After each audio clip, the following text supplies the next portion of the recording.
Title: I finally snapped on my 18th birthday after 8 years of being ignored for my sister. Now my whole family sees what my parents did. This is probably going to be my one and only Reddit post. I'm not writing this for sympathy or karma. I just need to get it out. Telling this story to a counselor helped me a lot, so maybe putting it online will too. That I'm 18 now, living on my own for the first time. I have a little sister, Lila, who's about 10 years younger than me.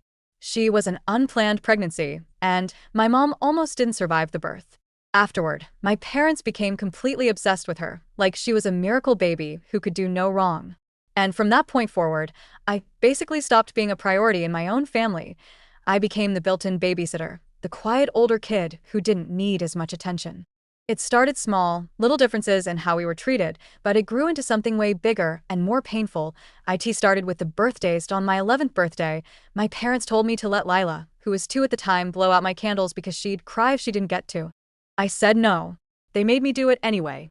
They relit the candles for me after, but it was ruined. The next year? Same thing. And the year after that. Eventually, it became normal. She'd blow out my candles, open some of my presents, and my parents would make excuses like, "You're a boy, you don't care about that kind of stuff." Every birthday after that was really just hers. We'd always go to places she liked, kiddie restaurants, bounce houses, whatever. I stopped asking for anything.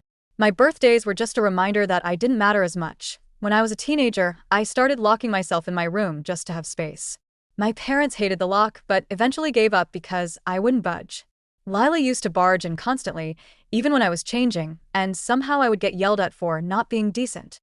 Lila grew up being told the world revolved around her. She'd order me around, call me stupid nicknames, and throw tantrums if I didn't give her what she wanted.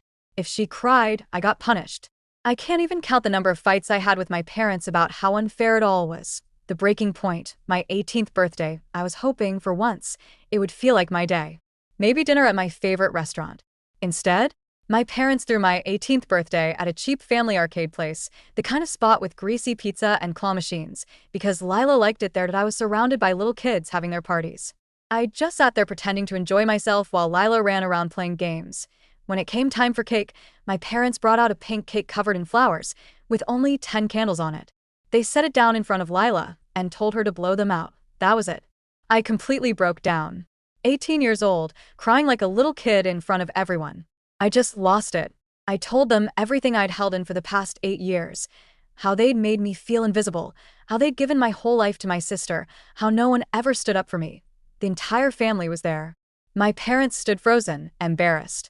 My dad tried to yell at me for making a scene, but for the first time, my relatives stood up for me. They listened to my parents. My grandparents, aunts, uncles, everyone. They called my parents out for years of favoritism, for making my birthdays about my sister, for raising a spoiled monster. My mom sobbed, tried to come near me, and my family literally blocked her from getting close. I told them I didn't want to hear it anymore. I left, crying outside by the C.A.R. My grandparents took me home that night. Lila stayed behind, apparently. She was caught opening my presents, including a brand new phone, and when they took it away, she smashed it against the wall. That's how spoiled she'd become. The aftermath was a week later. My grandparents surprised me with a small, real birthday, my favorite restaurant, my own cake, actual presents. They even pooled money together and bought me a used white car. I was stunned. It was the first time I felt like I mattered, but of course, Lila ruined that too. She threw a massive tantrum when she realized I got a car, and she didn't. Later, she took a hammer to it and shattered the windows. That was the final straw. My parents finally realized what they'd done. Lila was sent to boarding school that fall. She hated it. No junk food, no special treatment, strict rules.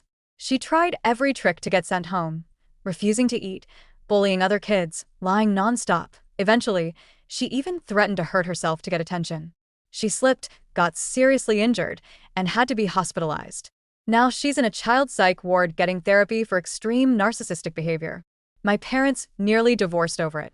My mom had a breakdown and was committed for a while too. I moved out a few months after my 18th.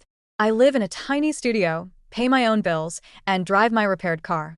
It's not glamorous, but it's mine. My parents try to reach out all the time, but I keep my distance. I think they want forgiveness so they can feel better about themselves, not because they've really changed. This summer I turned 19. My grandparents threw me another small party.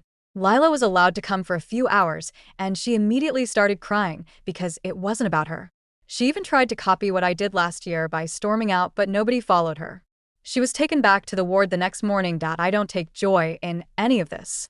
It's just the fallout of years of favoritism and denial. I don't hate my family, but I don't forgive them either. Not yet. I'm finally learning who I am outside of all of that chaos. And honestly, it feels like freedom. My parents made my life all about my younger sister for 8 years. She got my birthdays, my presents, my attention. On my 18th, I snapped in front of the whole family and they finally realized how bad it was. My sister spiraled afterward, ended up in a mental ward, my mom had a breakdown, and I finally moved out and started living my own life. Comment, I'm really sorry you had to go through that. You deserved a childhood where you mattered just as much. I hope you keep healing and never let them guilt you into going back before you're ready.